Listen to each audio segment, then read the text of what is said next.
जल्दी बोलो। कर्म का आपका क्या विचार है? ये लोग तो बहुत दूर बैठे हैं इसलिए इनसे पूछ ही नहीं रही हूं। व्यक्ति को उसके भाग्य का मिलता है कि कर्म का मिलता है?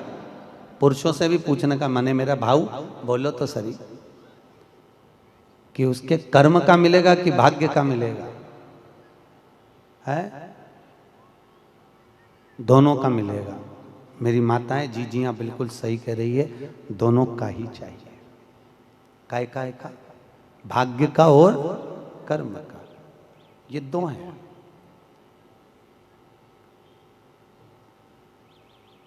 बैंक में एक लॉकर होता है, उस लॉकर में लोग अपनी रकम रखते हैं। बोलो तो सही है गलत? रखते हैं कि नहीं रखते? अपनी चेन, अंगूठी, मोबाइल, पर्स सब लॉकर के अंदर रखते हैं। बैंक में लॉकर होता है, लॉकर में रखने के बाद में लॉकर की दो चाबी होती है। कितनी चाबी लॉकर की? दो। एक चाबी तुम्हारे पास, एक चाबी मैनेजर के पास। तुम्हारी चाबी कितनी भी लगा लो, जब तक मैनेजर की चाबी नहीं लगेगी तब तक वो लॉकर, अरे बोलो जम के, नहीं खुलेगी। और बैंक का मैनेजर कितनी भी चाबी लगा ले, लॉकर खुलेगा क्या? नहीं, तुम्हारी चाबी लगना जरूरी है। उसी तरह तुम्हारी चाबी है कर्म की चाबी, तुम कितनी भी घुमा लो पर वो ताला नहीं खुल सकता जब तक मैनेजर मेरा शंकर अपनी भाग्य की चाबी घुमा कर नहीं जाए। इसलिए तुम कर्म करो, भाग्य की चाबी मेरा भोलेनाथ घुमाएगा, और कब क्या दे जाए तुम्हें मालूम ही नहीं पड़ पाएगा। इसलिए चाबी दोनों होना चाहिए, एक भाग्य की, एक कर्म की। दो चाबी होंगी लॉकर खुलेगा, अगर एक चाबी लगी तो लॉकर नहीं खुलेगा। गणेश जी महाराज को भगवान कार्तिकेय महाराज बोल रहे हैं, मां मैं कर्म करने गया था, मैं परिक्रमा करने गया था, और यहाँ गणेश जी महाराज को तुमने प्रथम गिनती में बना दिया। मां ये क्या हुआ? माता पार्वती को गुस्सा तो बहुत आया, क्रोध भी आया, मां पार्वती की आंख में अश्रु भी भर गए महाराज, आंसू है माता पार्वती के नयन, अश्रु।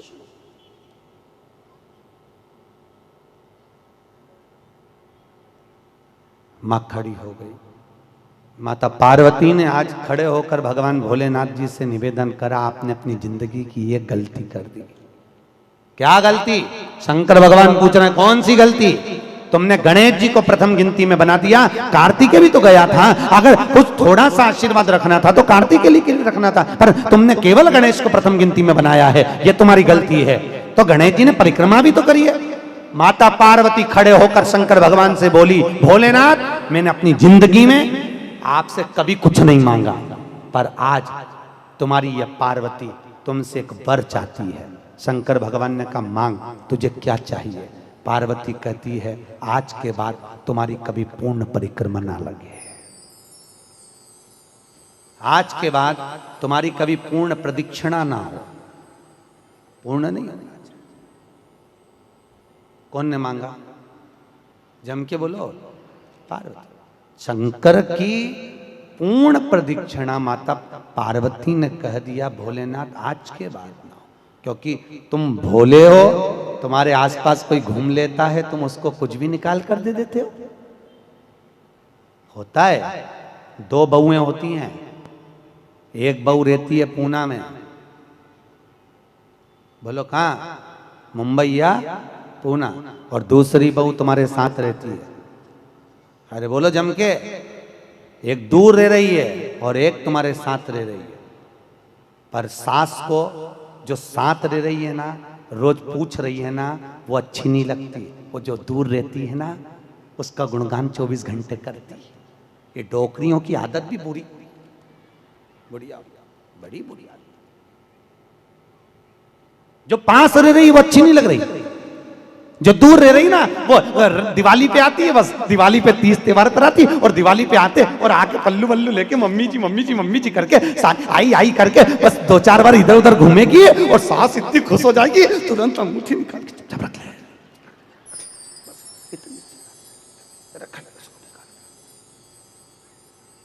जो तुम्हारे पास में है वो पूरी लग रही है, वो चाय दे रही है, दूध दे रही है, बस बोलने में कभी कभी बोल देती है। अब बहुएं हैं बेचारी, हो जाता है। एक सास बहू से कहती है मैं सुबह 5 बजे उठती हूं, तू 4 बजे उठा कर। अब वो झगड़ा करते करते हमारे पास आ गए और हमारे पास आके बोली, गुरुजी ये मेरी सास मुझे परेशान करे। मैंने बोला तेरी सास को, क्या बोल रही है? तो क्या मैं 5 बजे उठूं तो बहू 4 बजे उठना चाहिए।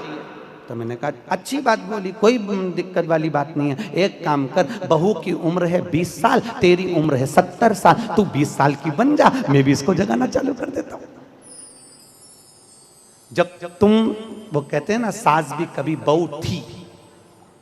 जब तुम बहू थे तुम भी खूब अलमस्त चकाचक सोते थे और तुम्हारी सास पहले उठती थी। बुढ़ापे में नींद नहीं आती जीजी, नहीं आती। आती क्या? अरे बोलो तो, आती बुढ़ापे में नहीं। मनुष्य की उम्र, गधा की उम्र, कुत्ता की उम्र और उल्लू की उम्र बराबर थी। किस किस की? जम के बोलो। मनुष्य, गधा, कुत्ता, उल्लू। सबको पहचानती हो? ठीक है, सबकी उम्र बराबर है, 40-40 साल। मनुष्य पहले 40 साल का था, गधा 40 साल का था, कुत्ता 40 साल का था, उल्लू 40 साल का था। सबकी उम्र लेवल में बिल्कुल बराबर थी। भगवान क्या देर अंधेर कुछ ये ऊंचा नीचा लेवल अपने यहाँ चले, भगवान क्या नहीं चले। भगवान ने सबकी उम्र 40-40 साल रखी, सबकी उम्र 40। एक दिन गधा भगवान के पास में आया और गधे ने भगवान से आकर कहा, अरे भोलेनाथ। भगवान शंकर ने पूछा क्या हो गया? महाराज हमारी उम्र 40 साल की दे दी, हम लोगों का बोझा ढोते रहे, लोगों का वजन ढोते रहे, महाराज हमारी उम्र बिल्कुल आधी कर दो, बिल्कुल आधी, हमें इतनी लंबी उम्र नहीं चाहिए। भगवान ने कहा ठीक है गधा, आज से तू 20 साल का। गधा कितने साल का हो गया? अरे जम के बोलो, 20 साल का। थोड़ी देर बाद मनुष्य, आवाज सेट करो, मनुष्य, इको खत्म हो गया, डिले नहीं आ रहा।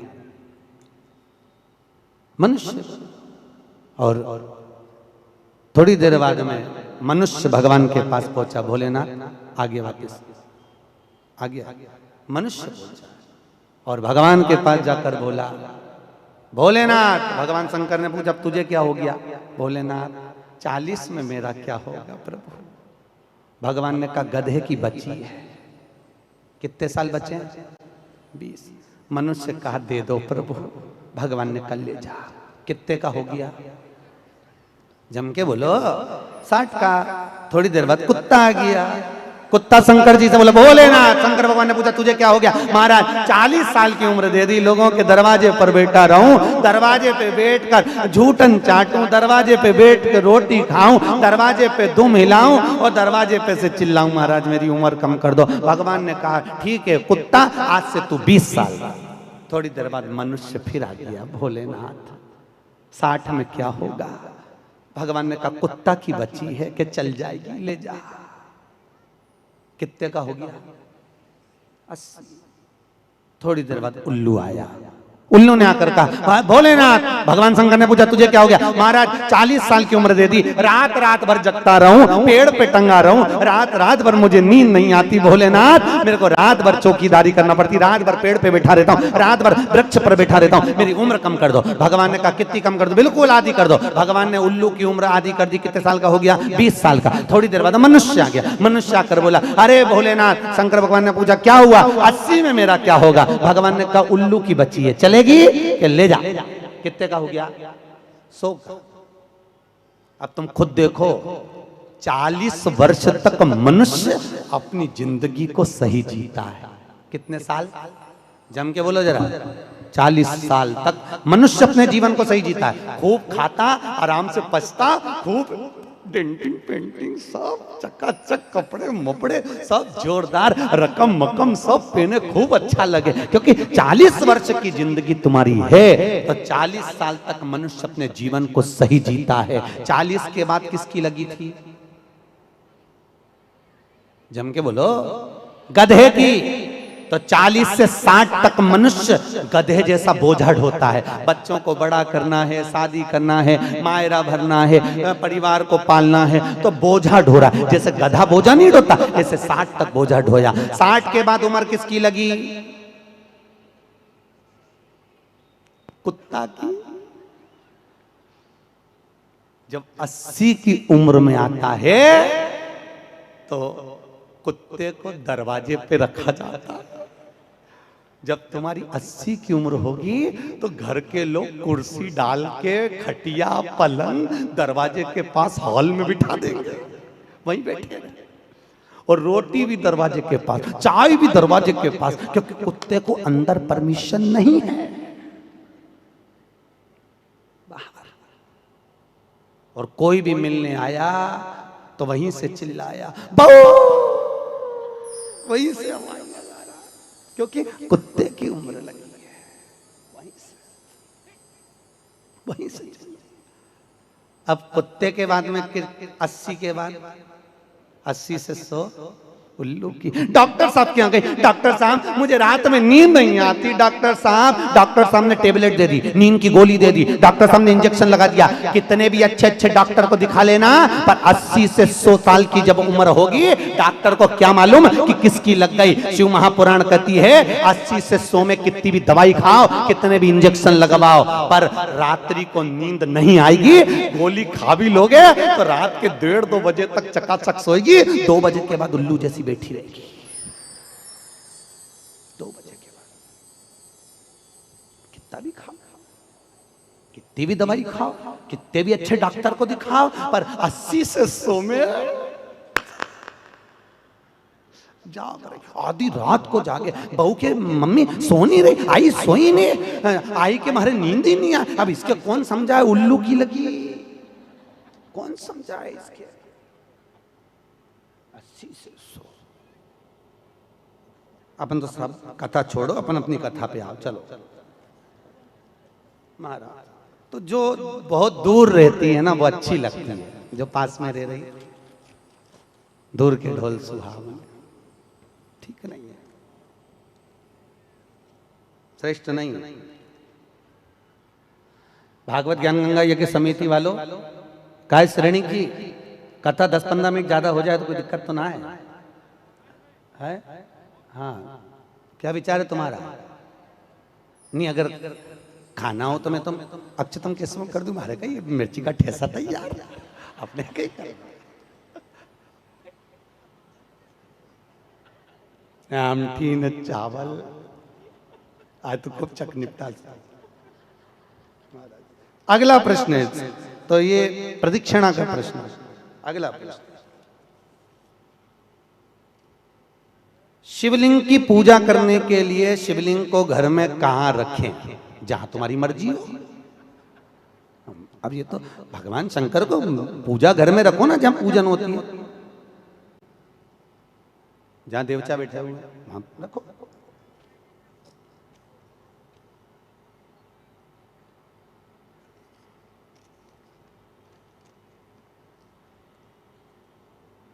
पीपल के पेड़ को सोमवती अमावस्या के दिन 108 फेरी क्यों लगाई जाती है? वाह, बहुत बढ़िया। हमने तो नहीं की कि लगाओ, अब तुम्हारा मन है 108 लगाने का। याद रखना, पीपल के वृक्ष की परिक्रमा करने से वैभव बढ़ता है, आंवले के वृक्ष की परिक्रमा करने से लक्ष्मी बढ़ती है। याद रखिए, तुलसी की परिक्रमा करने से सौभाग्य बढ़ता है। अब 108 मन का लगाओ, चाहे 208 लगाओ, 216 लगाओ, ये आपके ऊपर है। यहाँ आपका भाव होना चाहिए कि हम भगवान को कैसे रिझाएं, कैसे रिझाएं, ये आपका भाव है। उसका फल क्या है? तो उसका फल वैभव प्राप्ति का है, धन प्राप्ति का, यश प्राप्ति का। आप जितनी लगा,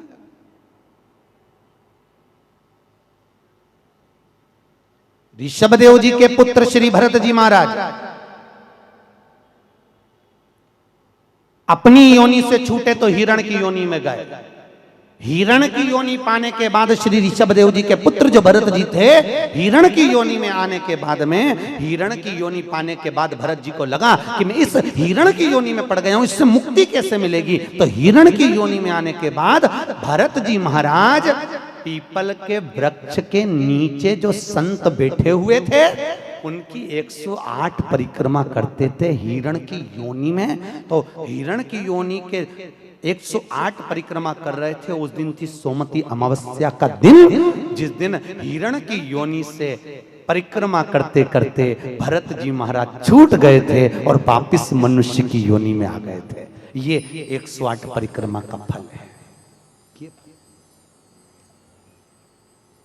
ऋषभ जी के पुत्र हिरण की योनि से छूटकर परमात्मा की भक्ति को मनुष्य देह मिल गई।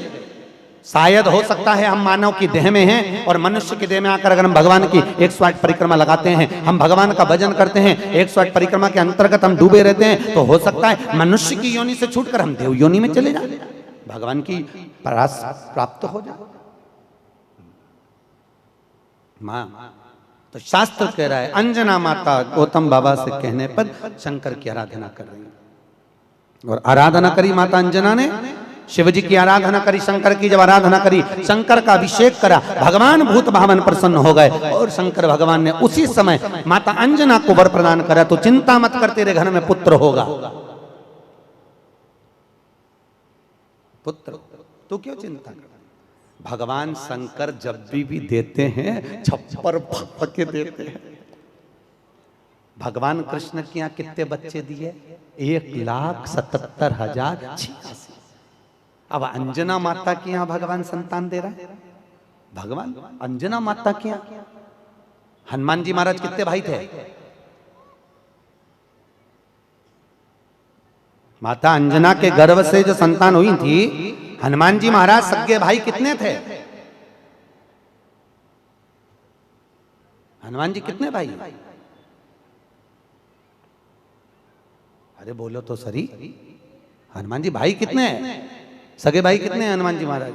तो अंजना माता ने जब भगवान शिव की आराधना करी, शंकर की जब आराधना करी, तब भगवान शंकर प्रसन्न हुए। समय बीता, माता अंजना के गर्भ में भगवान शंकर के तेज पुंज को पवन देव ने ले जाकर माता अंजना के गर्भ में स्थापित करा। स्थापित करने के बाद पूर्णिमा के दिन, चैत्री पूर्णिमा के दिन, भगवान अंजना माता के गर्भ से शंकर का ही एक अवतार श्री हनुमान जी महाराज प्रकट हुए हैं। महाराज श्री हनुमान जी महाराज की।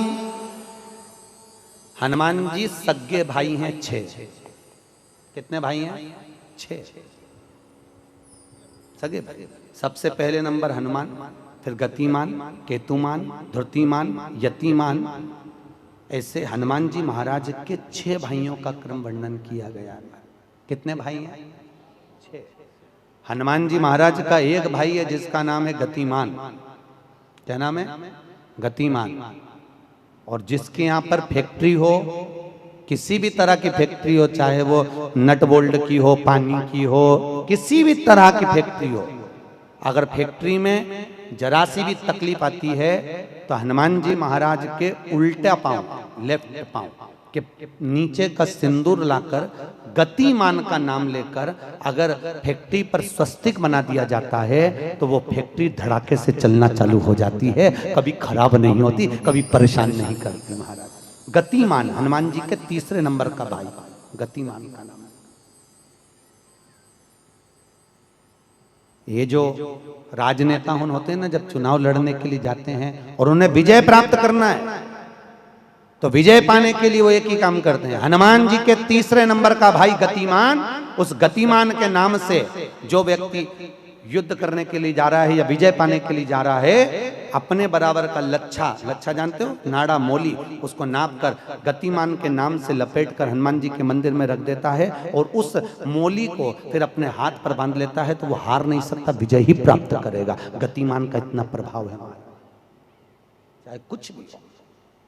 गतिमान है, वो नीचे नहीं गिरने, उसकी प्रखरता। गतिमान श्री हनुमान जी महाराज का प्रागट्य हुआ। अंजना माता के गर्भ से श्री हनुमान जी महाराज प्रकट हुए। पवन तनय संकट हरन मंगल मूर्त रूप राम लखन सीता सहित हृदय बसौ सुर भूप। श्री हनुमान जी महाराज प्रकट हुए। देवताओं ने पुष्पों की वृष्टि करी, गंधर्व गान करे, अप्सरा नृत्य करी, चारों तरफ सुख समाहित हुआ। श्री हनुमान जी महाराज की हनुमान जी महाराज प्रकट हुए। प्रबल रावण को मारने में सबसे ज्यादा सहयोग किसने करा था? अरे जम के तो बोलो, हनुमान जी। पूरी पृथ्वी पर सबसे ज्यादा मंदिर किसके हैं? बोलो तो हनुमान के। अपने करमाला में तुम गिनना, अगली बार आऊंगा तो पूछूंगा। अगर अगली बार भागवत ज्ञान गंगा यज्ञ समिति ने मान लो बुलाया तो पूछूंगा आपसे आके कि करमाला में कितने हनुमान जी के मंदिर हैं और राम जी के मंदिर कितने हैं। राम जी के मंदिर अगर 5 होंगे तो हनुमान जी के मंदिर 20 होंगे। हर जगह पर हनुमान मिल जाएंगे, हर जगह। कहीं पीपल के नीचे, कहीं कहीं बैठे हुए, कहीं कहीं बैठे, हनुमान ही हनुमान, ढेर सारे हनुमान। हनुमान आखिर हनुमान जी के मंदिर ज्यादा, राम जी के मंदिर कम क्यों? नहीं तो राम के मंदिर ज्यादा होना चाहिए, हनुमान के मंदिर कम होना चाहिए। पर हनुमान के मंदिर ज्यादा इसलिए हुए क्योंकि हनुमान जी ने राम जी की इतनी सेवा करी, इतनी सेवा करी कि भारत की भूमि पर सेवा पुजा गई। इसलिए हनुमान जी के मंदिर ही मंदिर बन गए। मंदिर तुम्हारे भी बन सकते हैं अगर तुम सही से माता पिता की सेवा करो तो।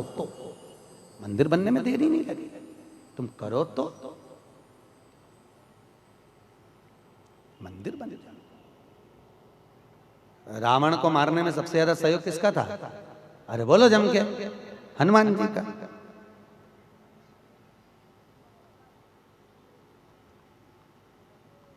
राम जी ने रावण की नाभि में बाण मारा था कि नहीं मारा था?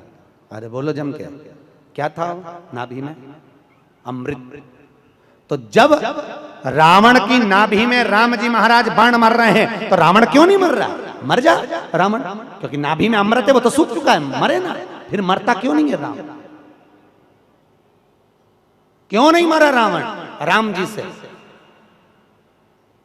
10 मुख हो गए फिर भी नहीं मर पाया। फिर तैयार, फिर विभीषण कह रहा है कि ये रावण की नाभि में अमृत है, मारो। और राम जी बाण पर बाण छोड़ रहे हैं तो रावण नहीं मर रहा, धराशायी होकर नहीं गिर रहा, वहीं की वहीं खड़ा है, स्थिर की स्थिर, मरने को तैयार ही नहीं है। ये भी बड़ी विचित्र सिचुएशन है। मर ही नहीं लिया। चिंता लग गई हनुमान जी को युद्ध देखते देखते।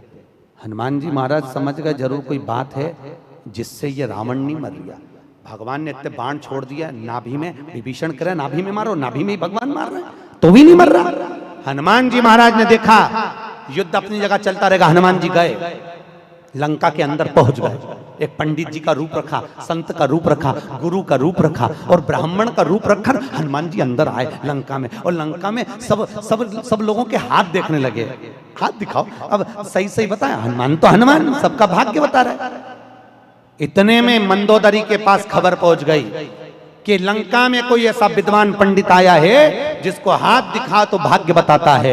मंदोदरी निकल कर बाहर आ गई। मंदोदरी ने आकर कहा, ब्राह्मण देवता मेरा हाथ देखकर बताओ कि मेरा भाग्य क्या कहता है। इतने में हनुमान जी ब्राह्मण के रूप में थे। हनुमान जी ने कहा, पंडित जी बोले ब्राह्मण के रूप में, हनुमान जी बोले तेरे पति के ऊपर काल मंडरा रहा है और तेरा पति मरने को तत्पर खड़ा है। पर सुन ए स्त्री, तेरा पति इतनी जल्दी नहीं मर सकता क्योंकि तेरे पति के पास जरूर कोई राज की बात है। इतने में मंदोदरी बोली, पंडित जी आपने बिल्कुल सही कहा, एक ऐसी राज की बात है मेरा पति मर ही नहीं सकता।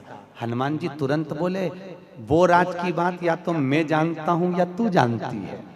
इतने में मंदोदरी बोली, पंडित जी बिल्कुल सही बात है। जब मेरे पति रावण ने तप करा था, ब्रह्मा जी से वर मांगा था, तो ब्रह्मा जी ने कहा मांग तुझे क्या चाहिए। तो रावण ने कहा कि मैं अमर हो जाऊं। तो ब्रह्मा जी ने कहा ऐसा नहीं हो सकता। तो रावण ने कहा मेरी नाभि में अमृत दे दो। रावण को अमृत दे दिया। तब रावण ने कहा इतने में संतुष्टि नहीं होगी, एक वर और दीजिए, मुझे एक ऐसा बाण दो जिस बाण के लगने से नाभि में अमृत सूखे और मैं मरूं। मंदोदरी ने कहा मेरा पति जब तप कर कर आया था, उसको ब्रह्मा जी ने एक बाण दिया था, वो बाण मेरे पति ने मुझे लाकर दिया था। उस बाण को मैंने जहां मैं शयन कक्ष में सोती हूँ, उस कमरे में मैंने दीवार के अंदर एक खंबे में चुनवा दिया है, सीमेंट से पक्का करवा दिया। वो किसी को मिलेगा ही नहीं। हनुमान जी अपने असली स्वरूप में आए, दीवार तोड़ी और बाण निकाला, राम जी को दिया। राम जी से कहा अब मारो, और जो बाण लगा तब जाकर वो रावण मरा, तब जाकर मरा। नहीं तो राम जी बाण मारते रहते, रावण चकाचक खड़ा रहता, हंसता। वो तो राम और हनुमान।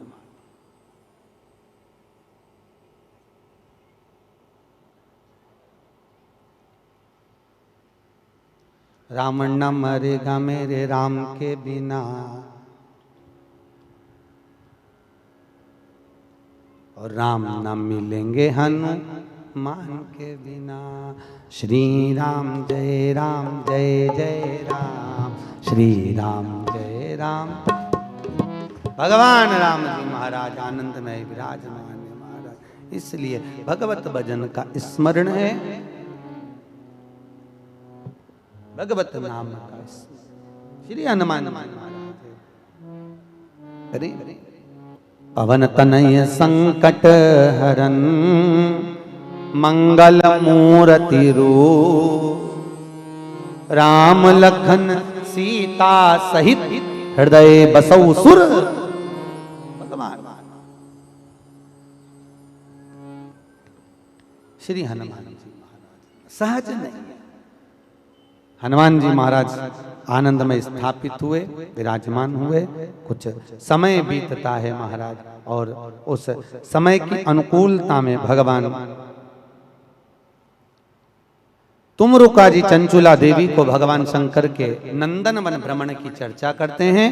भगवान शंकर माता पार्वती के साथ में काशी घूमने के लिए गए। माता पार्वती अकेली बैठी हुई थी, शंकर भगवान को जाना पड़ा कोई काम से। पार्वती जी बोली मैं अकेली क्या करूंगी भोलेनाथ। शंकर भगवान ने कहा पार्वती तेरे एकांत को मिटाने के लिए तू इस वृक्ष से, सामने अशोक का वृक्ष था, इस वृक्ष से जो मांगेगी वो तुझे मिल जाएगा।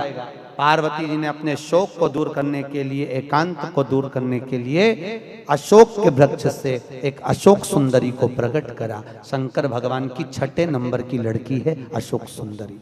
थोड़ा आवाज बढ़ाओ, रिटर्न की। अशोक सुंदरी भगवान शंकर के 6 नंबर की लड़की अशोक सुंदरी। अशोक सुंदरी प्रकट हुई। भगवान शिव ने आनंद स्थापित कराया। समय आया, आगे जो वर्णन आया, भगवान भूत बामन भूतेश्वर भगवान शिव 12 ज्योतिर्लिंग की कथा का स्मरण कराते हैं। 12 ज्योतिर्लिंग की कथा यहाँ पर प्रारंभ होती है महाराज। 12 और 12 ज्योतिर्लिंग की कथा का स्मरण कराया।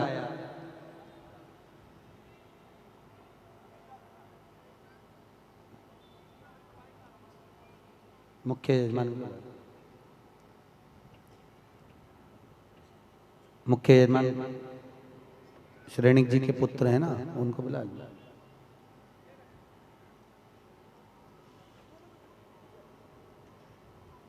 दस मिनट श्रेणिक जी जो मुख्य यजमान है रोज पूजन में बैठे हैं, आपके पुत्र और बहू, उनको 5 मिनट 10 मिनट के लिए बुला दो।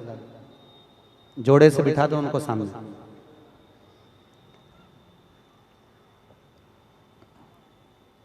जोड़े से बिठा दो, कहीं पे भी यहीं सामने बिठा दो। भगवान 12 ज्योतिर्लिंग की कथा का स्मरण कराते हैं महाराज। श्री तुमरुका जी चंचुला देवी से कहते हैं, चंचुला ये 12 ज्योतिर्लिंग की कथा है जो अखंड सौभाग्य को देने वाली है, लक्ष्मी की वृद्धि करने वाली है, सुख समृद्धि देने वाली है, कार्य में उन्नति देने वाली है, उत्तम फल की प्राप्ति कराने वाली है, वंश की वृद्धि कराने वाली है और हर कार्य में सफलता प्रदान करने वाली 12 ज्योतिर्लिंग की कथा है। महाराज चंचुला देवी कहती है, महाराज वो 12 ज्योतिर्लिंग की कथा हमें श्रवण कराएं। भगवान शंकर ने अपनी जटा में से बेलपत्र को निकालकर अपने हाथ में रखा है और हाथ में बेलपत्र लेकर भगवान शंकर 12 ज्योतिर्लिंग की कथा का रसस्वादन ग्रहण करते हैं। प्रथम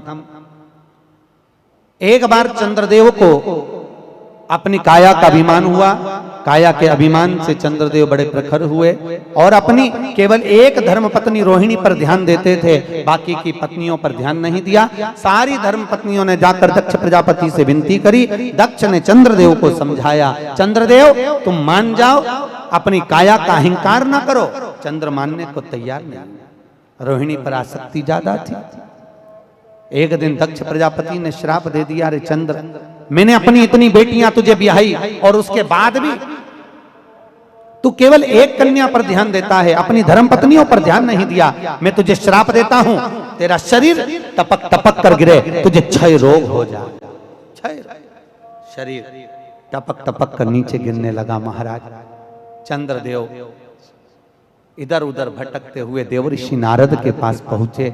नारद जी महाराज अपनी मस्ती में भगवत भजन में लगे हुए थे। महाराज नारायण श्रीमन नारायण